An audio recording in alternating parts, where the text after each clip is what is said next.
গলদা চিংড়ি থাকবে না বলে চিংড়ি মাছের মালাইকারি খাবো না, তা কি করে হয়?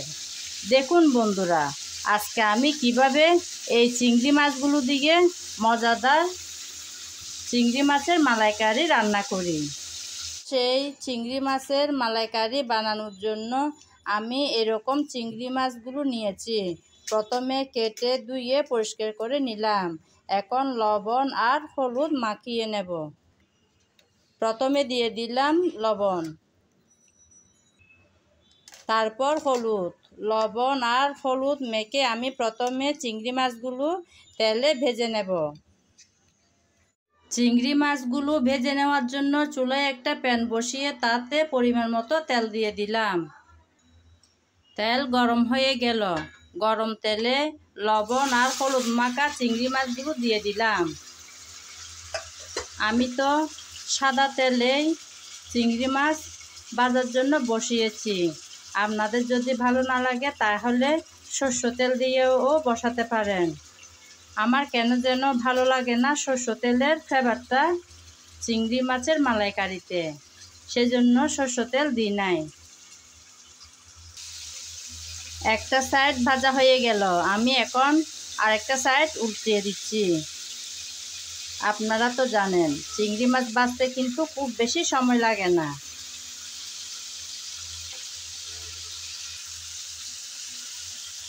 একটা একটা করে সবগুলো চিংড়ি মাছ আমি উঠিয়ে দিলাম। অপেক্ষা করব যাতে দুটো সাইড ভালো করে ভেজে উঠে। দুটো সাইড আমি ভেজে নিলাম। এখন একটা একটা করে সবগুলো চিংড়ি মাছ আমি তেল থেকে তুলে নেব। আজকের রান্নাটা বসাবো চিংড়ি মাছ ভাজা তেলগুলোতে, তাই প্রথমে দিয়ে দিলাম 2টা তেজপাতা, তারপর এলাচ দারুচিনি। কিছুক্ষণ ভেজে নেব যতক্ষণ না সুন্দর একটা সুগন্ধ ছড়াচ্ছে। আমি তো মাছ ভাজার তেলেই বসিয়ে দিলাম। আপনাদের যদি ভালো না লাগে আবার নতুন করে তেল বসিয়ে রান্নাটা বসাতে পারেন। আমার মনে হয় মাছ ভাজার তেলে মাছ রান্না করলে তার স্বাদটা যেন আরও বেড়ে যায়, তাই বসিয়ে দিলাম। সুন্দর একটা ফ্লেভার ছড়াচ্ছে গরম মশলার। এখন আমি পেঁয়াজ বাটা দিয়ে দেব। আমি 1 কাপ পরিমাণ পেঁয়াজ বাটা নিলাম, সেগুলো দিয়ে দিয়েছি। সামান্য নেড়ে চেড়ে ভেজে নেব।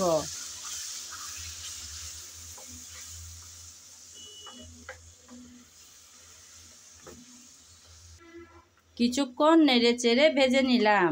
এখন দিয়ে দেব আদা বাটা আর রসুন বাটা।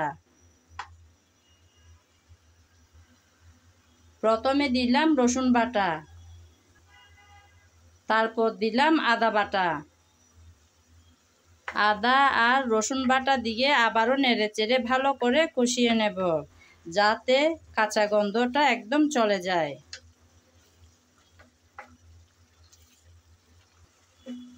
কিছুক্ষণ নেড়ে চেড়ে আমি কষিয়ে নিলাম। এখন দিয়ে দেব মশলা। প্রথমে দিলাম হলুদ, তারপর মরিচ,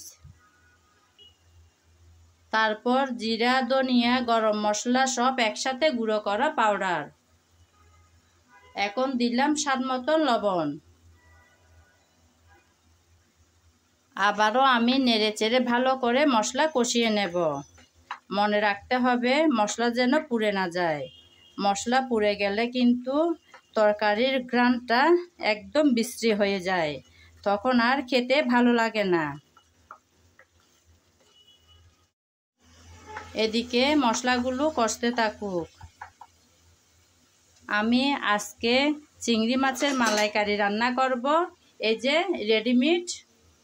রেডিমেড নারকেলের দুধ দিয়ে।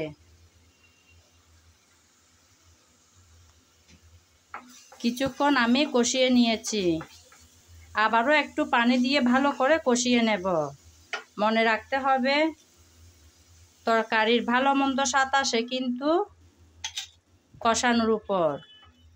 সুন্দর কালার, সুন্দর ঘ্রাণ, ভালো স্বাদ তিনটাই কিন্তু আসে ভালো করে কষানোর উপর। তাই আমি আর একটু পানি দিয়ে ভালো করে কষিয়ে নিচ্ছি। আমি আবারও কিন্তু একটু পানি দিয়ে ভালো করে কষিয়ে নিলাম। আর কষাতে হবে না। এখন দিয়ে দেব ভেজে রাখা চিংড়ি মাছ।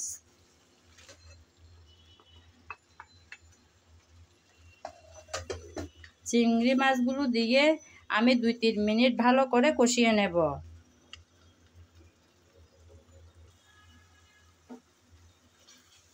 আমি প্রায় 2-3 মিনিট ভালো করে চিংড়ি মাছ কষিয়ে নিলাম।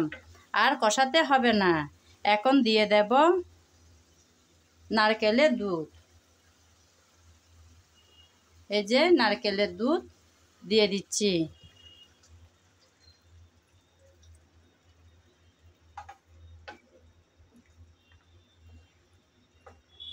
নারকেলের দুধ দিয়ে আমি রান্না করে নেব 4-5 মিনিট। ফিরে আসবো 4-5 মিনিট পর।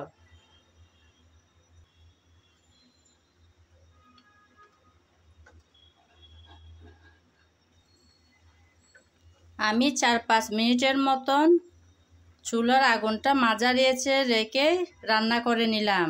রান্নাটা প্রায় অনেকটাই হয়ে আসছে। আবারও 3-4 মিনিটের জন্য বসিয়ে রাখবো। চুলাটা একদম ছোটো করে দেব। ফিরে আসবো কিছুক্ষণ পর। রেডি হয়ে গেল মজাদার সেই চিংড়ি মাছের মালাইকারি। দেখলেন তো বন্ধুরা, কত সহজ এবং সুন্দর করে ঘরে থাকা উপকরণ দিয়েই কিন্তু এই রেসিপিটা বানালাম। দেখতে যা সুন্দর হয়েছে না, খেতেও কিন্তু সেরকম স্বাদ হবে। রেডি হয়ে যাওয়া চিংড়ি মাছের মালাইকারি আপনাদেরকে পরিবেশন করে দেখালাম। আমার আজকের রেসিপি যদি আপনাদের ভালো লেগে থাকে তাহলে আমার চ্যানেলটি সাবস্ক্রাইব করে আমার সাথে থাকবেন, লাইক কমেন্ট শেয়ার করবেন। আর যদি ফেসবুক পেজে দেখে থাকেন তাহলে পেজটি ফলো করে দেওয়ার অনুরোধ রইল। আজ এ পর্যন্ত। সবাই ভালো থাকবেন। নমস্কার।